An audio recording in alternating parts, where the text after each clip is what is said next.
ایک وقت کی بات ہے کہ ایک دور دراز جنگل میں ایک خوبصورت جھیل کے کنارے ایک چھوٹی سی بستی آباد تھی۔ اس بستی کے لوگ محبت، امن اور سکون کے ساتھ اپنی زندگی گزارتے تھے۔ بستی کے قریب ایک پراسرار پہاڑ تھا جس پر ایک ظالم جادوگرنی رہتی تھی۔ وہ جادوگرنی بے حد طاقتور تھی اور اس کا دل پتھر جیسا سخت تھا۔ وہ لوگوں سے نفرت کرتی تھی اور اپنی جادوئی طاقت سے انہیں نقصان پہنچانے کے مواقع ڈھونڈتی رہتی تھی۔ جادوگرنی کی بدصورتی اور ظلم کے قصے دور دور تک مشہور تھے اور لوگ اس کے خوف سے پہاڑ کے قریب جانے سے بھی ڈرتے تھے۔ بستی والوں کا ماننا تھا کہ اگر کوئی جادوگرنی کے غصے کو بھڑکاتا تو وہ اس پر اپنے جادو کا وار کر دیتی۔ ایک دن بستی میں ایک نوجوان لڑکی آئی جس کا نام فیری تھا۔ فیری بہت نیک دل اور رحم دل لڑکی تھی۔ وہ اپنے گاؤں کو ایک خوفناک طوفان سے بچانے کے لیے نکلی تھی جس کا سامنا اس کے گاؤں والوں کو کرنا تھا۔ اسے معلوم ہوا تھا کہ اس طوفان کو روکنے کے لیے جادوگرنی کی مدد درکار ہے۔ فیری نے ہمت کی اور پہاڑ کی طرف روانہ ہوئی۔ بستی والوں نے اسے روکنے کی کوشش کی لیکن فیری کے دل میں عزم اور ہمت تھی۔ وہ پہاڑ پر چڑھ گئی اور جادوگرنی کی غار تک پہنچ گئی۔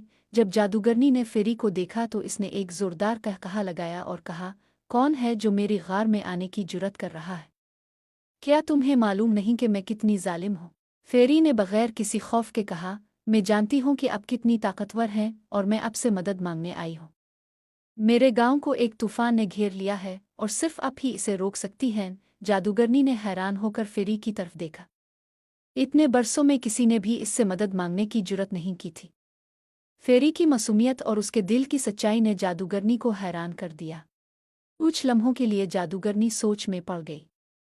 پھر اس نے کہا، میں تمہارے گاؤں کو طوفان سے بچا سکتی ہوں لیکن اس کے بدلے میں تمہیں اپنی زندگی قربان کرنی ہوگی۔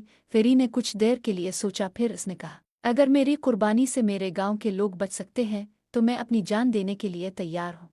فیری کی قربانی اور اس کے دل کی سچائی نے جادوگرنی کے دل کو نرم کر دیا۔ اس کی آنکھوں میں آنسو آ گئے اور اس کا دل پگھلنے لگا۔ اس نے فیصلہ کیا کہ وہ فیری کی جان نہیں لے گی بلکہ اس کی مدد کرے گی۔ جادوگرنی نے اپنی جادوئی طاقتوں کا استعمال کیا اور طوفان کو روک دیا۔ اس کے بعد اس نے فیری سے کہا، تمہاری ہمت اور قربانی نے میرے دل کو بدل دیا ہے۔ اب میں لوگوں کو نقصان نہیں پہنچاؤں گی بلکہ ان کی مدد کروں گی۔ فیری نے جادوگرنی کا شکریہ ادا کیا اور واپس اپنے گاؤں چلی گئی۔